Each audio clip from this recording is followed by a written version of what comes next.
Speaking of that, we got this email from Debbie. Hi, Debbie. Says, hey, Rob, after contacting my mortgage company on September 20th, which is the bank that I have been banking at for over 25 years to refinance and get a lower interest rate, I was told they could not help me. I was very annoyed, as I don't know if I can say pissed off in an email. So I sent a message to Shelby from financewithshelby.com that evening and immediately received a reply.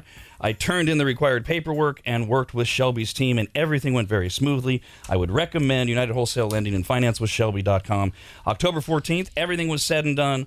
I now have a mortgage payment that will allow me to save money. Thank you to Shelby and RAD Radio. And look who happens to be here. Hi, Shelby. Yay, Hello. Shelby. I love hearing those. Everything working on your end? You flew in like Superman right at the last minute. And I was wondering, you all settled in? You need anything? No, I'm all good. Need water? Nothing? No, Good? I'm All good. right. All right, good. Then I just hope you're ready to tell everybody why you hate FHA loans so much and why everybody needs to get into a conventional loan. So first, give us the 60-second primer. What is an FHA loan and why do you want people to get out of them? Okay, so an FHA loan is backed by the Federal Housing Administration, okay?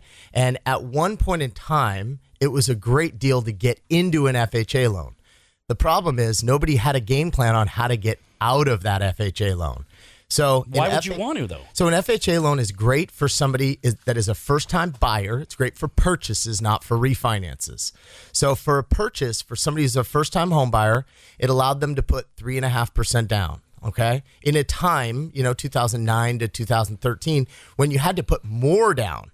So during that time period, it was a good time. Like substantially more, like 10 to 20%, right? Well, at least 5 to 10% was the minimum down. When you're talking $200,000, $300,000, $500,000 homes, that's a lot of money. Totally. Yeah. And if somebody had a lower credit score, then they wouldn't qualify for a conventional loan, and FHA would allow them to qualify.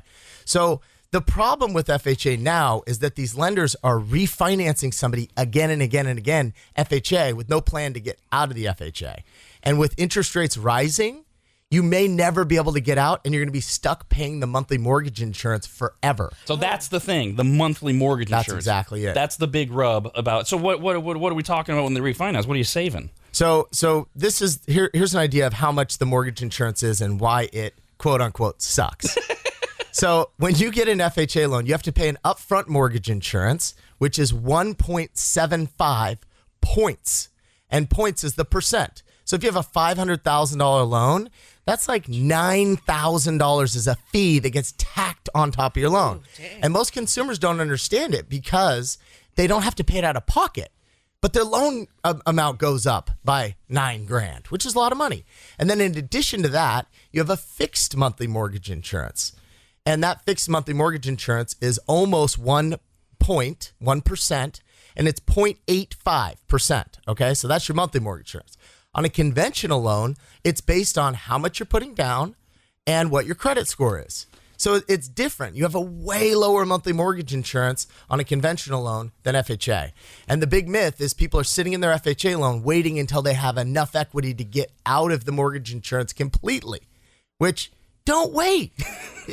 You don't need to. Even if you have 5% equity, as long as your credit score is decent, you should be looking at getting out of FHA into conventional. All right, now I think you've answered most of these questions because I did mention a few times that you were coming on and that you were going to bash FHA. I mean, explain why they're bad. And so we got a few questions about it. And of course, we got a ton of other questions. If you want to email, it's rad@radradio.com. You can call and talk to Shelby right now, too, 888-989-9811. First one wants his name withheld. Hey, person. Says, me and my wife were blessed enough to purchase and close on our first home last week. We, of course, bought it using an FHA loan. How soon would we be able to do any type of financing to possibly get out of our FHA devil loan? I spoke to my lender, and he said, nah, you don't have to refinance. 3.25% is a great rate, which isn't the point. But yeah, and my rates on FHA are much lower than that right now anyways. But yeah. What do you expect your lender to say? Yeah, you only need to wait 6 months to get out to be able to refi. And in 6 months, what I would say is in that 6 months, work on getting your credit score up as high as possible. And then you can apply for a conventional loan. And then at that point, you're going to be able to reduce your monthly mortgage insurance, even if you don't have 20% equity, even if you have 5% equity. you now can apply for a conventional loan, reduce that monthly mortgage insurance, save yourself some money. Natural follow-up question that applies to everybody that's listening, even if they're not even looking for a home or buying a home. You made a comment there. How does somebody get their credit score up? Most people have no clue. Like, what do I do other than pay on time? Yeah. So some of the things that you can do to get your credit score up is actually use your credit. Some people have a bad credit score and they're like, I don't even touch credit because I have a bad credit score. That's the wrong move.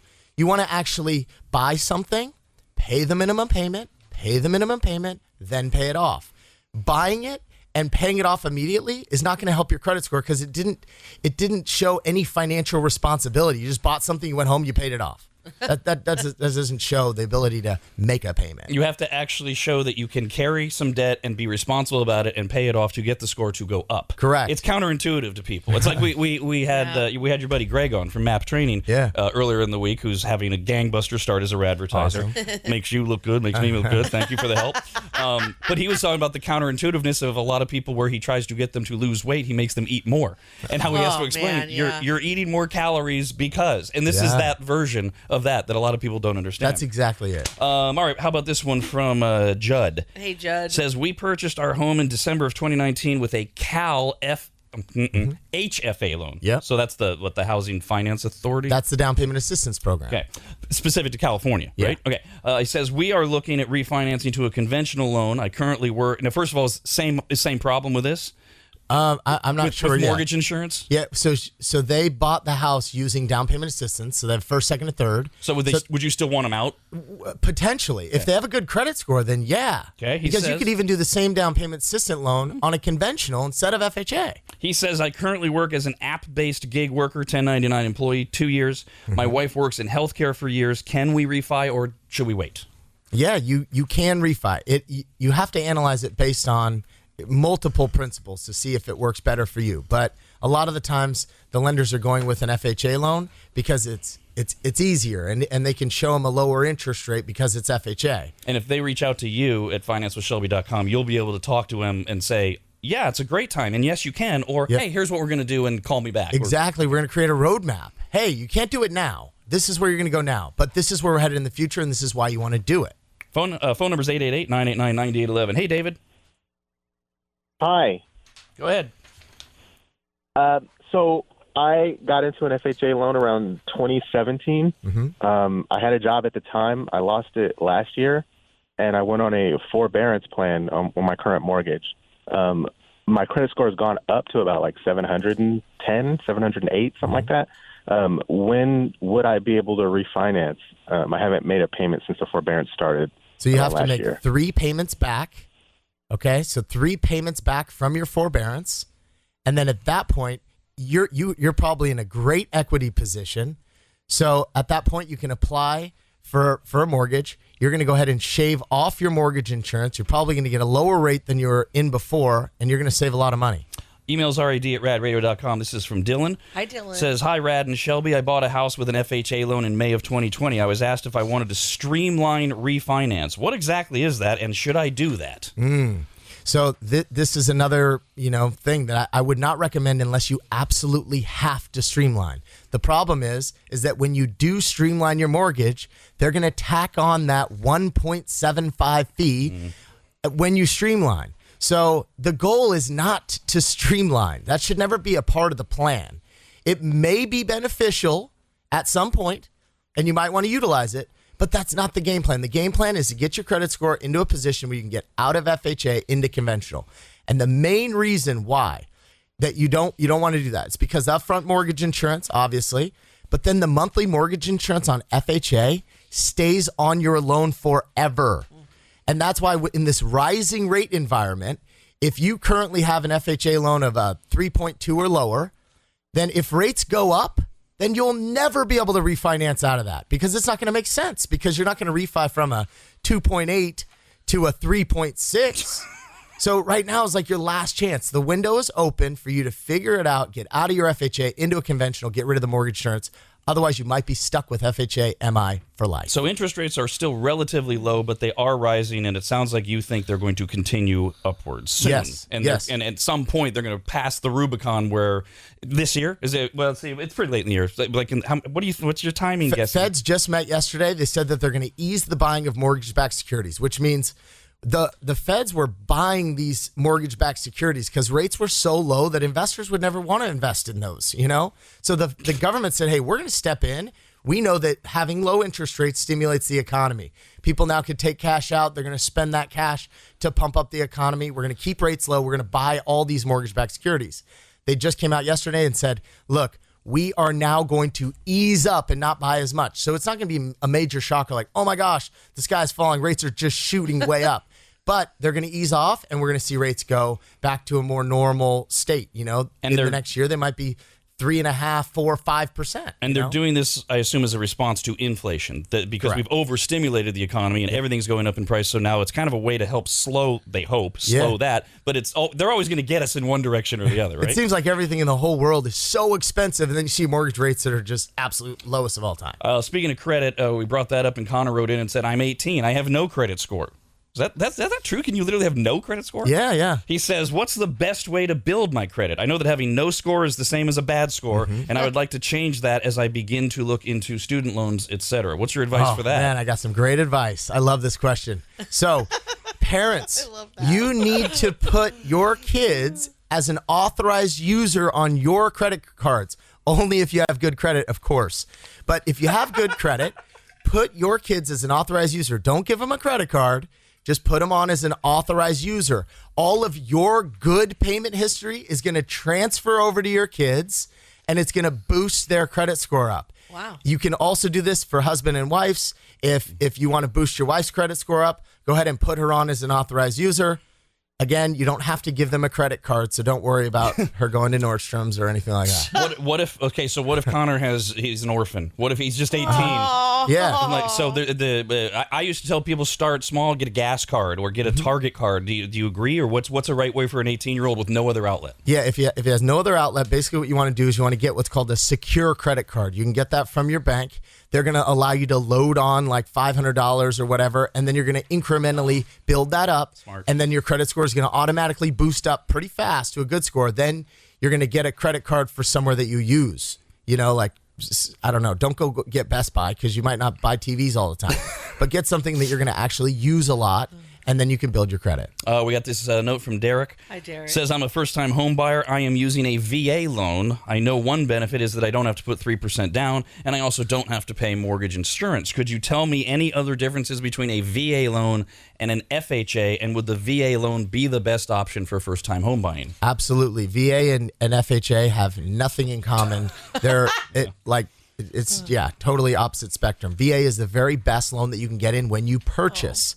Okay. When you refinance, if you don't have VA disability income, it might not be your best option to go VA again. But VA is easier on your credit score. You get the absolute lowest interest rates in the industry. And the biggest bonus is you don't have to put any money down and you have no monthly mortgage insurance. Here's an email from Christian. Says, if I buy a house, am I able to withdraw the equity in the house right away? Only if you have enough equity. You can only withdraw up to 80% of whatever your loan balance is. So you always have to leave 20% equity in your house. Yeah, so I mean, you would have to put down so much to suddenly have so much equity that you could immediately refi. If you put down 30%, you could take out 10%. Okay. Let's see. This is from No Name. Hey, person. We just purchased a home and we are wanting to take out an equity loan. My question is, are we better to refinance sooner than later? I think you've already answered this. Their point was because of the market, or do you think that we are okay to wait until it gets closer? You've covered that. Don't wait, right? Yeah. See, I picked these emails before you come on, so I have to weed through them. And then they keep coming in and my knee, and I pull it out. I go, nope, we just answered that. Katie says, I lost my business due to COVID, which Dawn finds funny. No, gosh dang it, I was laughing at Ron. That was poor timing. I recently started a new job in the last month. I have about $130,000 in equity, and I've owned my home for 7 years. I assume there isn't a way to refi with cash out since I just started working again, but could I possibly refi to get a better interest rate? I have a conventional loan. Okay, so with a conventional mortgage, if you start a new business, you have to wait 2 years. But there is an outlet, and this is something that I've been helping a lot of people with. This is great for self-employed borrowers that write off their income or just started a business. I have a bank statement program that will allow you to qualify using 12 months of your bank statements. The interest rate is slightly higher, but it still is in like the mid to high threes. But it will allow you to take cash out.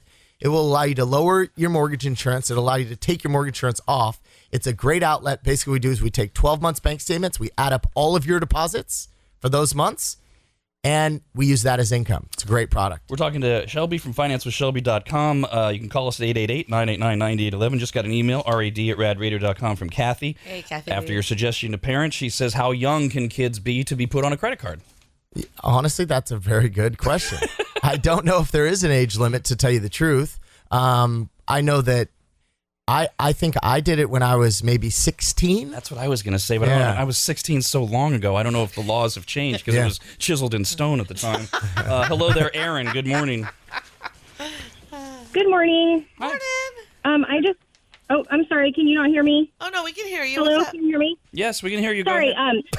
I have a USDA loan, and we've been in our house for a little over a year, and our interest rate is 3.125. I know that we have a PMI. We had to do the 1% add-on to our loan. So I'm just wondering, because I haven't heard any information about refinancing a USDA loan. So that is a great question. With USDA, I'm not sure if it's going to make sense quite yet. I would really have to dig into that, to tell you the truth. So I don't want to give you bad advice, but give me a call and I'd be more than happy to dive into that. It's one of the reasons I love about you. You're not afraid to say I don't know, and that you're always willing to offer yourself out there. I don't think I've ever asked you this. Brandy just wrote in, said, do you do any type of business loans? Unfortunately, I don't do business So nothing loans. like if you're like me, if I've already bought this building, if I wanted to refinance my building, you couldn't. I do invest in businesses. You so, do, yeah. Hey, call me if you got a good idea. Understood. Darla says, we have a house that is owned outright. We were wondering if we could take a cash out loan to make some home improvements, and if so, would that require an inspection, and what is the typical cost to get this loan done? Yes. So like I said before, sometimes you get an appraisal waiver. I would definitely recommend people that own a house free and clear. Right now is the best time ever to refinance, get cash out, and deploy that cash somewhere else. The reason being is the equity that you have in your home, it's invested, right? So you owe nothing on that. Well, that investment is only yielding you about a 3% return because rates are around 3% for a cash out refi. So it's making you a terrible return being in equity in your house. By the way, somebody very helpful and quick. Maybe was this somebody on my staff? That was me. Wow, Brandon. What's the minimum age to be an authorized user on a credit card? Age requirements for adding authorized users varies by the card issuer. American Express, 13 years old. Oh. Bank of America, no minimum age requirement. Dang. Wow. Put your 3-year-old on. Barclays, bubblegum. 13-year-old, no minimum age requirement at Capital One, Chase, Citi, or Wells Fargo as well. Wow. Man. Interesting. I knew that was a great question. It was. And what a great answer from Yeah. Brandon. Hey, Donnie, go ahead. Yeah, I got a quick question for Elias. I just refinanced my house, and the appraisal came back less than what I put into my house. I put more money into my house. How could I get more money back if they're saying it's less? Yeah, so this is a problem right now in the industry, is that the appraisers are so busy and they're so backed up that they're not generating the best reports. So, unfortunately for me, I own a real estate company as well, and I actually log into the Metro list and I pull the comparable sales and we go over those together to ensure that you have the right data to give to that appraiser when he comes to appraise your house. So honestly, I don't think your house went down in equity in the best market of all time. I think the appraiser just did a poor job doing the appraisal. So give me a call. I'll go ahead and pull those comparables, and we can do the appraiser's job for them. We got this one says, I have a couple questions for Shelby. The first one is about the 10% down on a house payment. I worked with a loan officer a few months ago who put me on a first buyer program that bypassed the 10%. I was wondering if you are using that right now and if you could help me get a house with it right now. that bypass the 10%. Isn't he just talking about the first-time home buyer? Is it? But you can't get 10% of free money. Like, I don't know exactly what that question's referring to, but a 10% down, I think he's referring to mortgage insurance.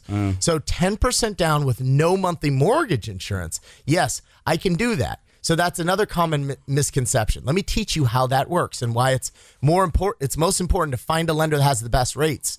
So you can do 10% down with no mortgage insurance, but what you're doing is you're taking a higher interest rate than what you would qualify for by waiving the mortgage insurance. They call it lender paid mortgage insurance. The lender is going to give you a higher interest rate, and in exchange, they're going to take off your monthly mortgage insurance. So if you go and you shop around, you find a lender like me that's on the wholesale side, I already have a lower rate. So I could potentially give you no monthly mortgage insurance with the same rate as if you put 20% down with somebody else. His second question is totally unrelated. It says, how can I start to become a realtor? One time in my commute home, I saw a sign that said, free realtor lessons. Come inside for details. Yeah. Is it just that easy, or does it take 6 months and I have to get a real estate license, as a coworker tells me? You have to get a real estate license. The good thing is that it's not too hard to do, hence why you know everyone that's a realtor. But yeah, like I mentioned before, I own a real estate company. So anybody that is interested in getting into the business, I've had several clients that use me for a loan and end up getting their real estate license and coming to work for me. Hello there, Stephen. Go ahead. I had a question about my mortgage. I'm in currently it's a little bit different situation than everybody, but I'm in a 15-year conventional home loan that already has the PMI knocked off. Currently I'm at 2.375%. Does it make sense for me to try and refinance at this time? I refinanced about a year ago. No, to be completely honest with you, you can probably get maybe a 1.9, but it's not enough to actually save. So, that's another thing I do. I could potentially get you a lower interest rate and a lower deal, but it's not going to make sense for you to refinance right now. Yeah, it would make you money, but you won't do it to a client because it's bad business practices. Exactly. That's why reputation's everything. Hey, he's got that well with all the lotion in it in his basement. That should be worth something. We got this question from Kelly. He says, I recently bought a home in April, then refinanced my other home to fix it up and re-rent it. My current mortgage on the rental is $1,050. I'm renting it for $1,900. Boom. Something you talk about all Cash the time. flow. What is the best thing to do with that extra money? Should I pay extra to the principal each month for both homes, or put the money into savings or something else? So you got to think about the return on your investment. If you have an interest rate of only 3%, if you're paying additional down to pay that mortgage off, your investment's only yielding you 3%, which is not a good investment. So if you have no other place and you're just going to let it sit in your bank account, then yes, pay down your mortgage, because at least you're making 3%. But if you can find a better investment that's going to yield you more than 3%, then invest it there. Like, say, another rental. And yeah, another rental. I mean, there's a ton of investments out there. This is from Cody. Hey, Cody. So one of the reasons that we've talked about when we've had you on before that you might want to refinance right now and take the equity out is to then reinvest it in your home to improve the value, etc. Cody says, I recently did a full remodel on my house and will be getting a cash out refi this spring for the landscaping and exterior. Might not want to wait that long, but okay.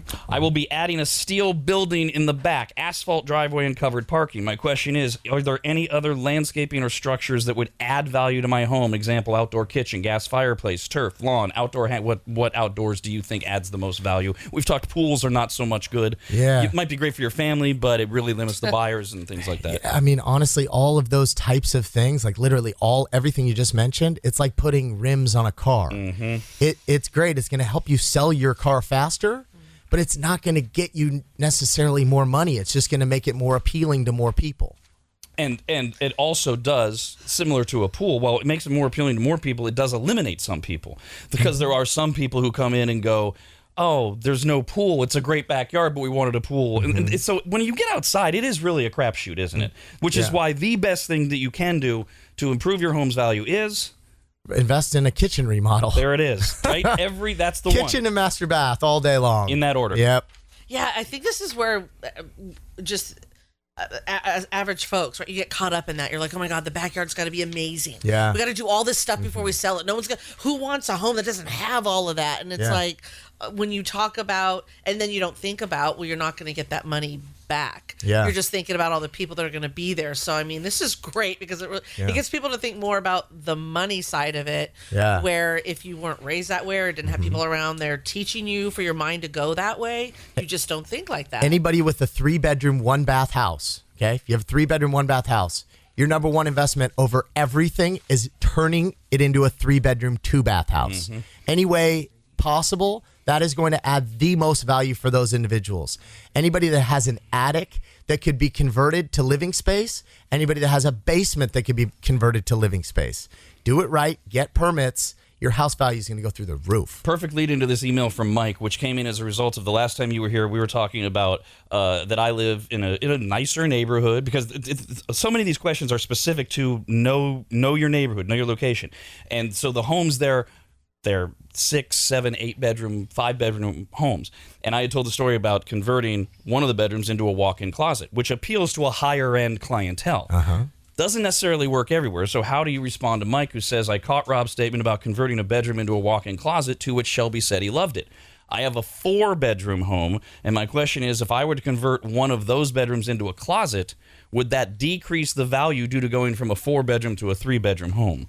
I think that it depends on what neighborhood you're in. If you're in a neighborhood that appeals to people with families and a bunch of kids, then, it's going to devalue it because everybody in that neighborhood needs the most amount of bedrooms. If you're in an older neighborhood where it's not, it's more like retired or people are older, they don't care about that. The closet is going to be the winner. Right, exactly. Yeah. We got this note from Andrew. Hi, Andrew. Now, his question is very specific, but this goes to a really broad question of multiple owners on a home, running a business out of your home. His example is, Shelby, I'm looking for a home of my own, sort of. I want to start a shared housing thing with other voice actors in the area. Is there anything in particular I should know of or prepare for? There's an intent to do recordings from a single studio on the house we'd be in.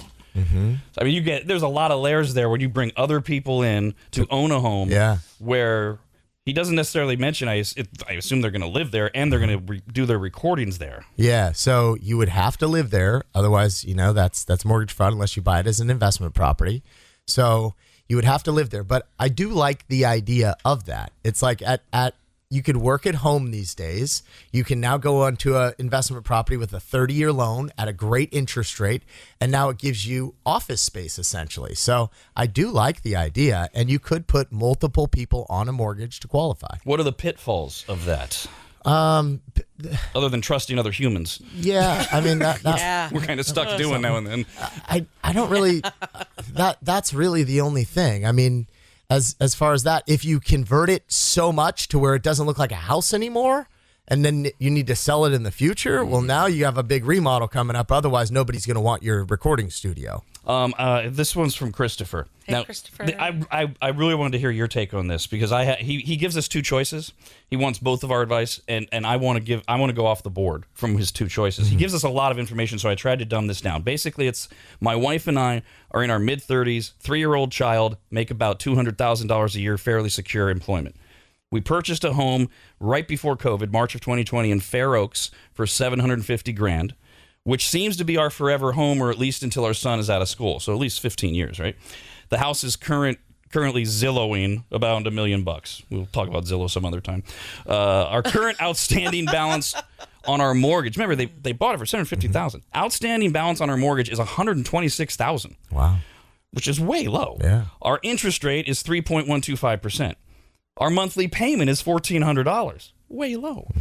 And this all came from selling another home and getting a bunch of money. The details.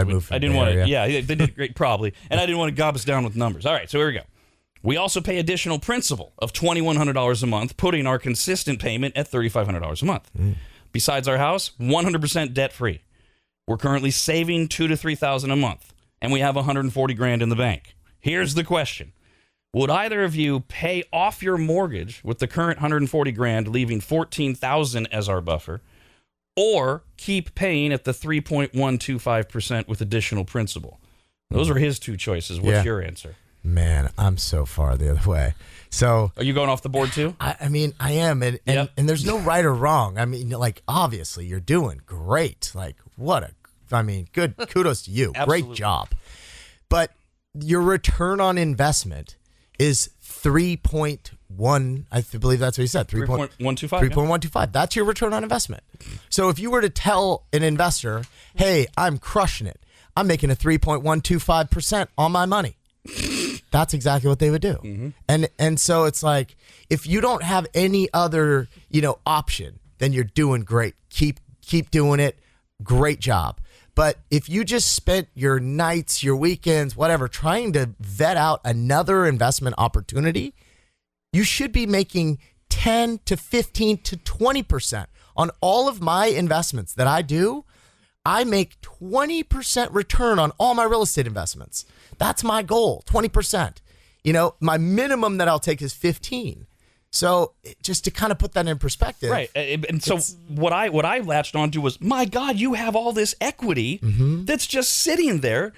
Get it out and invest it in something else. Yeah. And that's a risky play, but you're right. But you have to be comfortable. You can't just pull it out and roll the dice. But you can get comfortable in a lot of different ways by analyzing the numbers and having good people in your corner to be able to help you make educated decisions. This reminds me of the podcast we did where we were able to really dive in and talk about what holds people back, and it's always fear. It's always hesitation. And sometimes, and I'm not suggesting they're afraid, maybe they just never thought of it. But it's a high-risk move, but that's how people that are really successful get really successful. Yeah. And I mean, they're doing so well. Totally killing it. It is. See, if your goal, everyone out there listening, if your goal is to be rich, I hope you are really taking in what both of these guys are saying, because they are absolutely displaying everything I have ever seen on any documentary when they're talking to someone who is successful with money, because there's different ways people can define success, and one of them is money. And every one of them that has built wealth, it's how they think. And you see how they didn't even think. You're doing great, emailer, but you weren't even thinking the way they're thinking. And I mean, that's the thing everyone has to tap into. It's available for everyone. It's just how to get your mind to think that way and to learn from people like this, and to go there, You're exactly right. And it's the old line of thinking. Like, we're still following where our parents came from the Great Depression. Interest rates were 18 to 20%. Like I mentioned before, if I was paying 18 to 20% on my mortgage, then I'd want to pay that off. Save your money, pay off your mortgage. That's the best route. But we've evolved so much from that time, and we're now in a time where interest rates are all-time lows. So if you're not currently thinking about that as, this is how I analyze my investment, that's your investment. You have all this equity, you're making a 3.125 return on that. So it's just, and when you do this, when you before you get to the very end of making this decision, you obviously figure out the difference between being reckless and taking a risk. But all of that has to start with not the attitude of, how can I be safe and protect what I have, which is kind of, and I'm putting that on that emailer. It's more like, oh, I've got to keep what I've done so well. Dude, you've forgotten how you guys have done so well. Yeah. And so you start with, how can I double what I have? And then you go, okay, well, that's reckless. Here's a way to go. Here's a way to go. We've got financewithshelby.com. Shelby Elias from United Wholesale Mortgage. This is the perfect email to end with. It's from Raquel. Hey, Raquel. Says, I love you, Rob. Thank you for having Shelby on today. As a child of immigrant parents who honestly weren't around during my childhood to even teach me how to drive. So I have no idea when it comes to financial, home loans, or anything, honestly. I've just had to teach myself, and with so many people out there to take advantage of people who just don't know, it's scary to take action. I will definitely be reaching out to Shelby, and hopefully I can meet my goal to have my own home by 30. Wow, that's Bingo. great. That's why we do Love it. it. Thank you so much, man. We're going to have you back again. We always get flooded with emails and calls. We love working with you and appreciate the partnership. Thank you, guys. They are online at financewithshelby.com.